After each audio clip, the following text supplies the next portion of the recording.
नांदेड जिल्ह्यामधील शिंदेगडाचे 3 आमदार मुंबईकडे आता रवाना झालेले आहेत। आमदारांसाठी शिंदेंकडून विशेष विमानाची सोय करण्यात आली आहे। आज मुंबईमध्ये शिंदेगडाच्या आमदारांची बैठक होणार आहे। आज आम्ही शिवसेनेचे 3 आमदार बाबूराव कदम आणि नांदेड उत्तर मी आणि आमचे आनंदराव जिल्हा प्रमुख आमदार साहेब बोनारकर आम्ही तिघे बी तात्काळ मुंबईला निघालो आहे आणि उद्या शपथविधी सोमवारी आहे। महाराष्ट्र राज्याचे मुख्यमंत्री एकनाथ शिंदे साहेबांचे तिथं मार्गदर्शन होणार आहे सगळ्या आमदार लोकांना।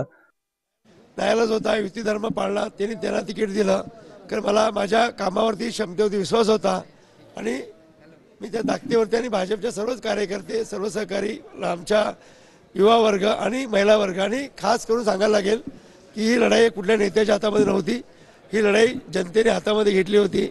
मुंबईकर रायगडकर यांचे इतर बाहेरगावी जे नोकरीनिमित्त होते